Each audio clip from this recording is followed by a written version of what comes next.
Dal Vangelo secondo Marco.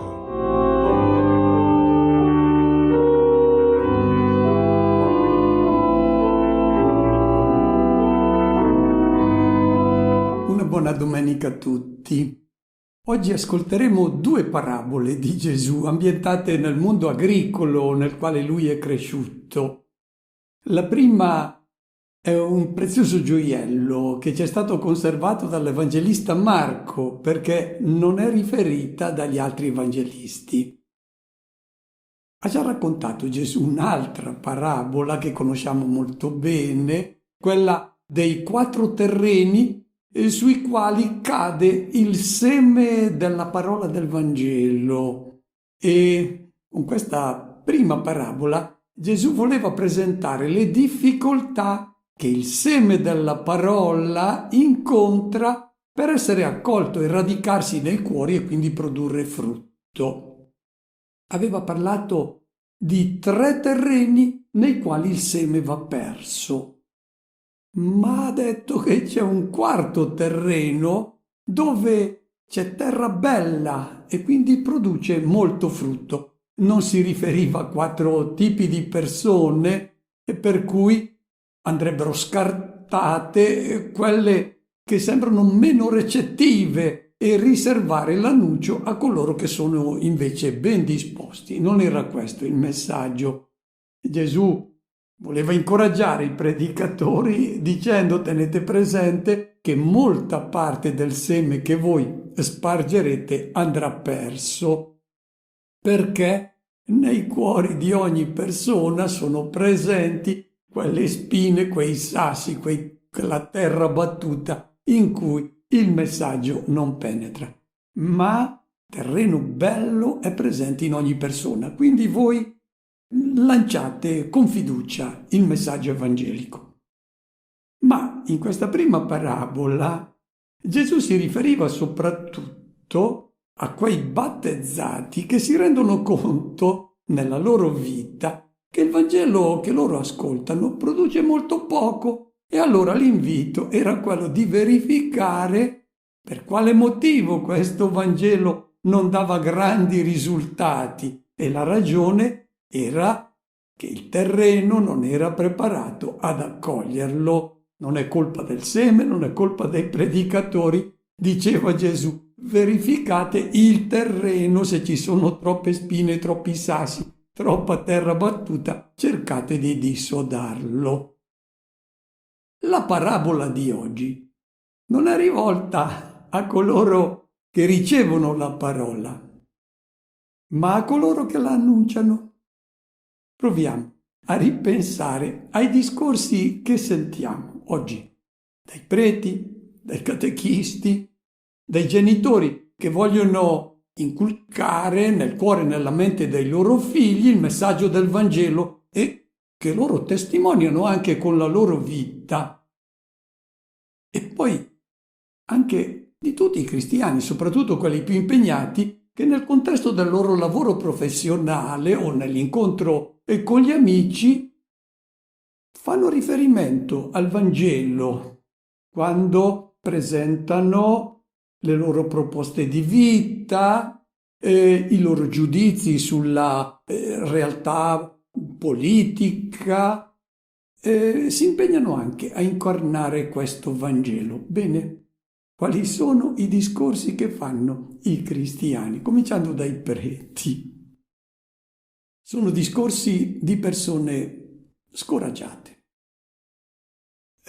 Coloro che seguono con maggior passione la vita della Chiesa, della quale si sentono membra vive, si nota sul loro volto la sofferenza, e quando sentono i dati impietosi che sono riferiti sui giornali, centinaia di chiese in Europa che vengono chiuse o sconsacrate, trasformate in librerie, in musei, in negozi o semplicemente lasciate in stato di abbandono. Pensiamo in Olanda, la stupenda cattedrale di Utrecht che non serve più, è stata messa in vendita al prezzo simbolico di €1 al vicino museo.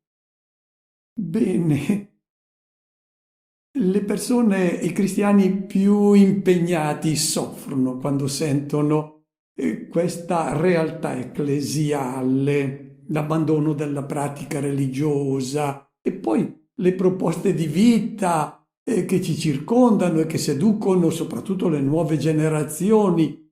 E queste proposte di vita non sono quelle del Vangelo, sono altre.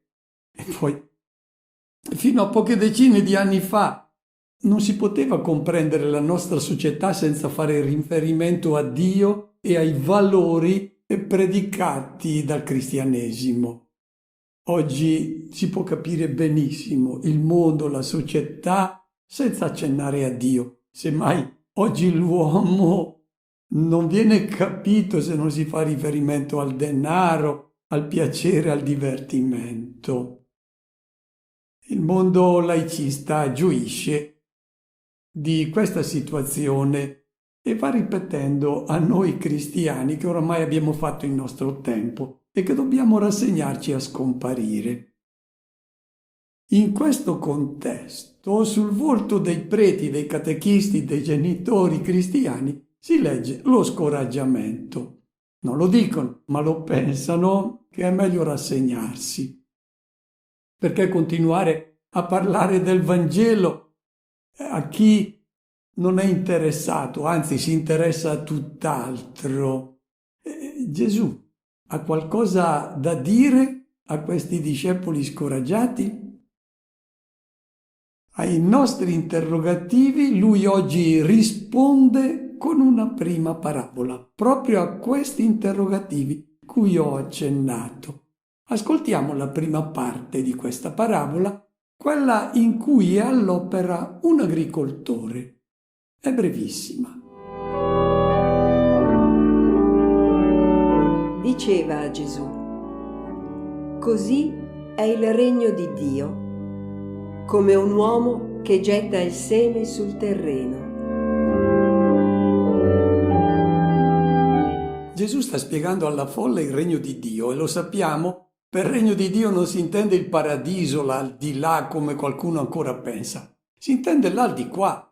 È in questo mondo che Gesù vuole instaurare il suo regno, al quale ha dato inizio con la sua persona e con il suo messaggio. È qui che vuole che inizi una società alternativa e realmente umana. Poi naturalmente questo regno di Dio si attuerà in pienezza nella casa del Padre. Bene. Il regno di Dio è come un uomo che getta il seme sul terreno. E chi è questo seminatore? È lui e dopo di lui i discepoli che sono chiamati a dare continuità alla sua missione. Devono lanciare questo seme che è il messaggio evangelico. E notiamo che non si dice che è un uomo che semina, ma che getta il seme e intende dire che sta seminando a spaglio, dove cade, lo lancia in modo abbondante. Vuol dire che il messaggio evangelico deve essere annunciato a tutti, non è riservato a qualcuno in particolare, ma all'umanità intera che deve usufruire di questa proposta. I discepoli di Cristo devono annunciare il Vangelo a tutti gli uomini, a qualunque popolo, a qualunque cultura, a qualunque religione appartengano. Deve essere annunciata questa parola di salvezza. E dove cade questo seme? Gesù ha scelto bene l'immagine che impiega, perché i suoi ascoltatori conoscono la loro terra. I terreni in tutto Israele sono pieni di pietre, tanto che i rabbini dicevano che Dio, quando ha creato il mondo, aveva 4 misure di pietre, 3 le ha adoperate per Israele.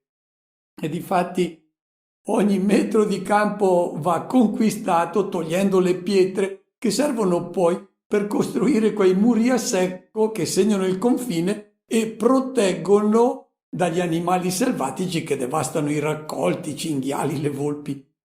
E poi ci sono, oltre ai sassi, molti arbusti, sterpi, spine, erbacce. E poi in Israele c'è molto sole e poca pioggia, e allora la semina in questo tipo di terreno, per gli agricoltori, è un atto di fede e di speranza. Fede nella forza del seme, che ha una forza di vita che resiste a tutte le difficoltà e alla fine germoglia. Ma è fiducia anche nel terreno, perché malgrado tutti gli ostacoli che la natura e gli agenti esterni frappongono, alla fine il contadino è sicuro che quel terreno darà frutto. Lo stesso accade, dice Gesù, con l'annuncio della parola. È un atto di fede del predicatore, fede nella forza di vita di questa parola che è capace di produrre frutti straordinari, di cambiare il cuore delle persone, di creare un mondo nuovo.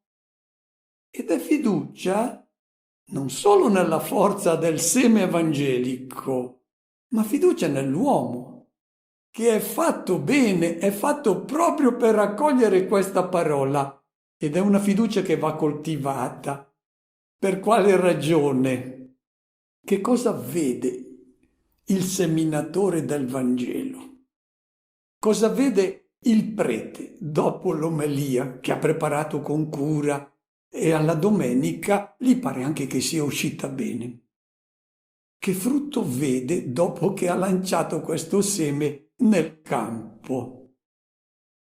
Quando è sul sagrato, sente le persone che ragionano ancora come prima, come se non avessero ascoltato l'omelia, e si lasciano influenzare dai ragionamenti che fanno tutti, ricominciano a fare i discorsi di prima, e ragionano ancora parlando di banalità. Cosa vede la catechista che con commovente dedizione passa tutto il pomeriggio del sabato in parrocchia? Cosa vede? I bambini escono dal catechismo, tornano a giocare a pallone e ricominciano a bisticciare come prima, come se non avessero ascoltato la lezione del catechismo. Si interessano all'ultimo modello di iPad, i giochini elettronici, e si confidano i record che sono riusciti a stabilire. Cosa vede la mamma? Che ha inculcato nel cuore del figlio i valori evangelici. Quando arriva a 18 anni non vuol più andare in chiesa. Allora, è stato un lavoro inutile quello di questi seminatori del Vangelo. Attenzione all'errore. Pretendere di vedere subito il risultato. Come il seme, anche il messaggio evangelico richiede tempo per essere assimilato e per portare frutto. I seminatori dalla parola del Vangelo devono avere pazienza, coltivare la speranza, che è la certezza nella vitalità del seme evangelico. Anche il seminatore Gesù ha dovuto avere questa pazienza. Proviamo a pensare cosa ha visto germogliare nei suoi discepoli da scoraggiarsi. Io dico spesso ai genitori e ai catechisti: hai seminato, hai lavorato con impegno, fidati adesso del seme del Vangelo. Se era Vangelo autentico quello che hai annunciato, non credulonerie o banalità, tuo figlio, i tuoi alunni del catechismo non se ne libereranno più. Possono passare 10-20 anni, ma quel seme finirà per germogliare e forse tu non vivrai nemmeno abbastanza per vedere i risultati del tuo lavoro, ma abbi nella certezza questi risultati ci saranno. Un giorno o l'altro quel seme germoglia. Adesso dico a volte ai genitori: dovete riposare, dovete dormire, come dirà tra poco la parabola. Il seminatore ha finito il proprio lavoro, deve farsi da parte. Adesso lui non c'entra più, è il seme che deve vedersela con il terreno. Non bisogna insegnare al seme ciò che deve fare. Sentiamo allora adesso Cosa ci dice Gesù su ciò che accade sottoterra? Dorma o vegli, di notte o di giorno, il seme germoglia e cresce. Come? Egli stesso non lo sa. Il terreno produce automaticamente, prima lo stelo, poi la spiga, poi il chicco pieno nella spiga. Nella prima parte della parabola abbiamo visto che Gesù ha presentato in modo molto sbrigativo l'opera del contadino. Getta il seme. Adesso la parabola invece procede molto lenta perché Gesù vuole presentare ciò che accade sottoterra quando il contadino non c'entra più. Dorma o vegli. Il contadino conduce la sua vita tranquilla, senza più pensare a ciò che accade nel terreno perché lui non può più farci nulla, non dipende più da lui, non sa nemmeno che cosa sta accadendo sottoterra. È esattamente l'esperienza che anch'io faccio. Posso aver fatto una conferenza in una sala o in streaming. Alla fine vado a dormire, non c'entro più. Adesso è la parola del Vangelo che se la deve vedere con il cuore delle persone che hanno ascoltato questo messaggio. Non c'entro più, io devo solo dormire tranquillo, devo farmi da parte. Poi Gesù considera il tempo che passa, di notte o di giorno. Trascorrono quindi i giorni e le notti, poi si susseguono le stagioni. Dopo la semina autunnale viene l'inverno, il freddo, la neve, il contadino sta in casa e riposa. Poi viene la primavera, quando il seme comincia a germogliare, a spuntare e a crescere e il contadino allora può contemplare il miracolo della natura. E quel seme produce prima lo stelo, poi la spiga, poi il chicco pieno nella spiga. Si vede come Gesù era un osservatore attento della natura. Ecco, questa parabola vive proprio su questo contrasto tra l'inattività del contadino che dopo aver seminato riposa e la vitalità del seme che sprigiona dalla terra tutta la sua forza di vita e produce frutto. È l'invito di Gesù alla certezza che il seme del Vangelo, quando è stato lanciato nel terreno, finisce per germogliare e dare frutto. Sentiamo adesso, infatti, la conclusione della parabola. E quando il frutto è maturo, subito il contadino mette mano alla falce, perché è arrivata la mietitura. Il contadino è paziente, sa aspettare che il frutto maturi. Quando il frutto è maturo mette mano alla falce, non prima. Noi viviamo in un mondo sempre più accelerato, dove si vuole vedere subito il risultato, dove si crede solo in ciò che si può verificare oggi. E perciò sono di norma la programmazione rapida, gli interventi decisi, perché i ritmi della produzione sono incalzanti. Questa fretta, questa impazienza sono comprensibili in chi gestisce un'azienda e bada alla produzione, ma qui non siamo nel contesto della produzione, ma nel mondo dell'amore, dove le decisioni non possono essere prese con precipitazione, ma devono essere ponderate e libere. Sappiamo che la scintilla dell'amore può scoccare come un colpo di fulmine e ci sono dei colpi di fulmine anche in chi ascolta il Vangelo, quegli entusiasmi immediati che però durano poco. La fretta non è di Dio, non è di Cristo e non deve essere del cristiano. perché la fretta non favorisce le scelte libere, ponderate, maturate con saggezza. Ciò che a Gesù preme far recepire al discepolo che annuncia il suo Vangelo è che non deve aver fretta, non deve pretendere di vedere subito o anche soltanto di vedere il frutto del suo lavoro, ma deve coltivare la certezza che questo frutto ci sarà.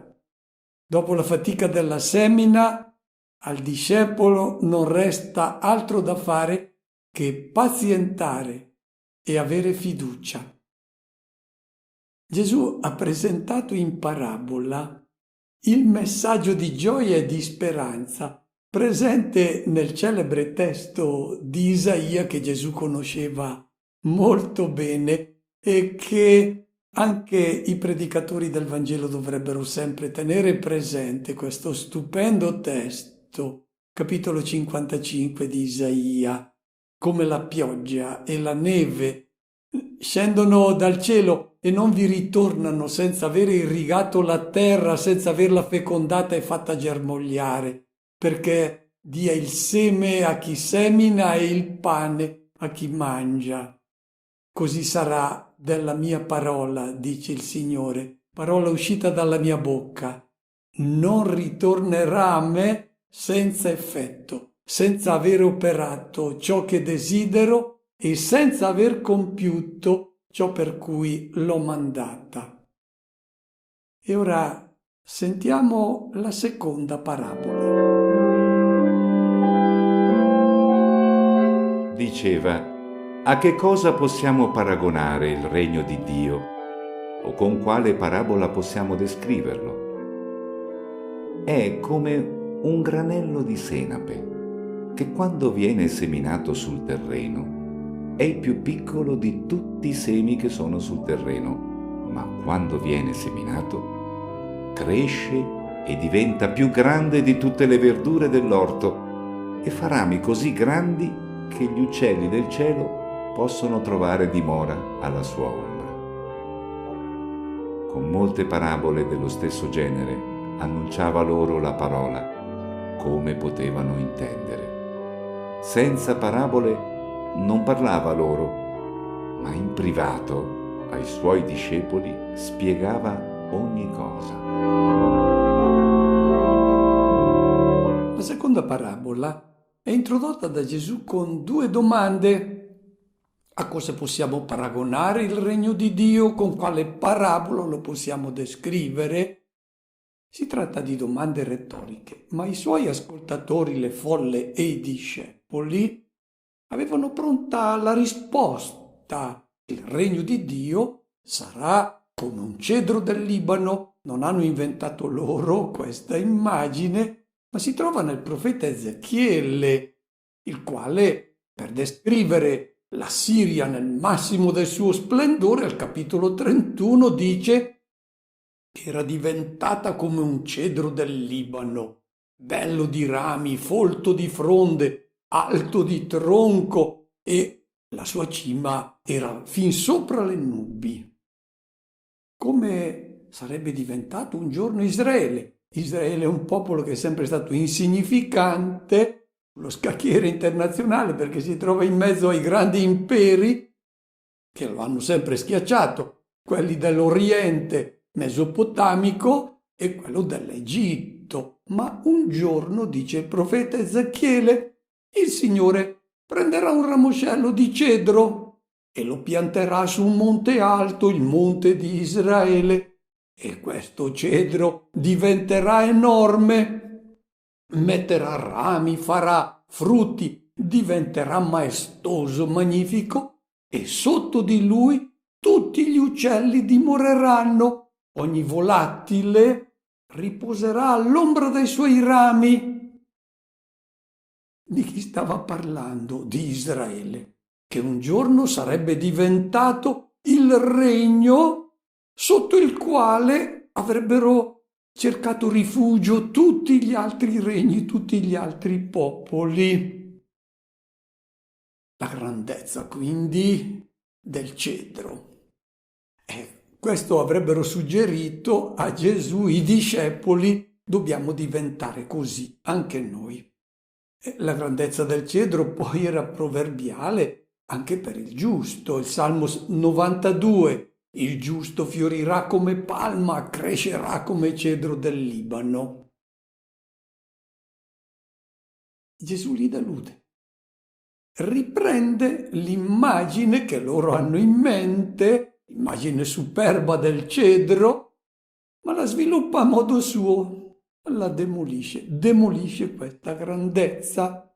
C'è una grandezza, ma non è quella del cedro, e prende l'immagine del più piccolo dei semi, il granellino di senape, che era proverbiale per la sua piccolezza.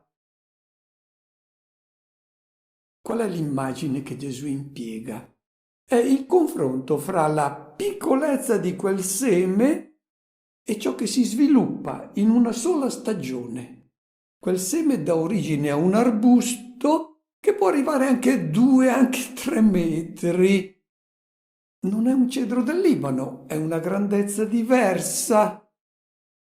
Cresce, dice Gesù, diventa più grande di tutte le verdure dell'orto, non un cedro. Si parla di una grandezza fra le verdure dell'orto. Lachanon in greco significa un arbusto.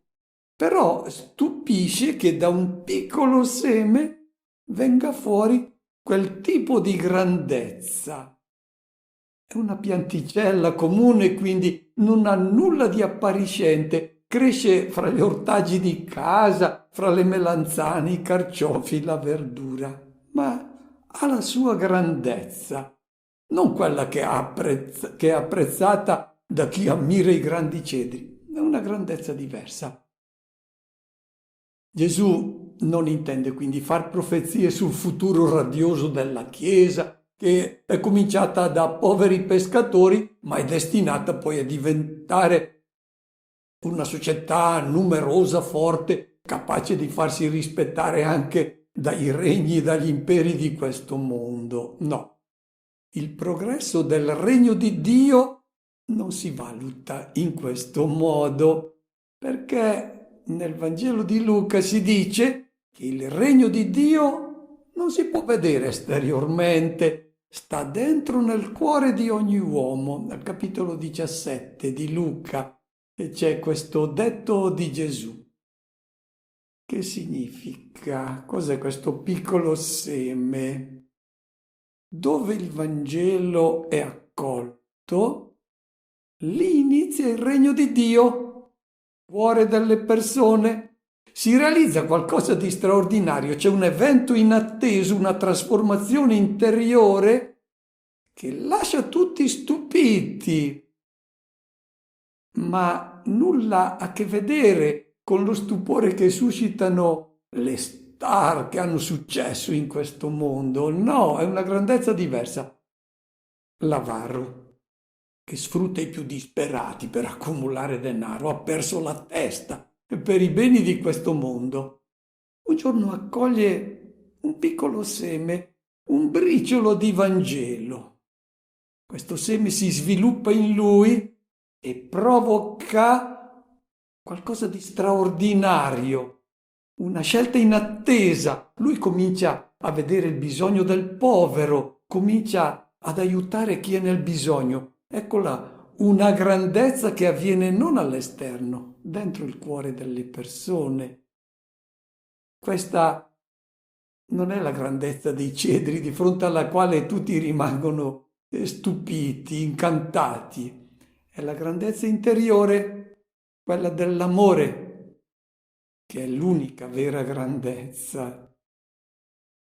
Gesù impiega un'altra volta l'immagine del granellino di senape per parlare degli effetti straordinari, sorprendenti della fede che è consegnata a lui.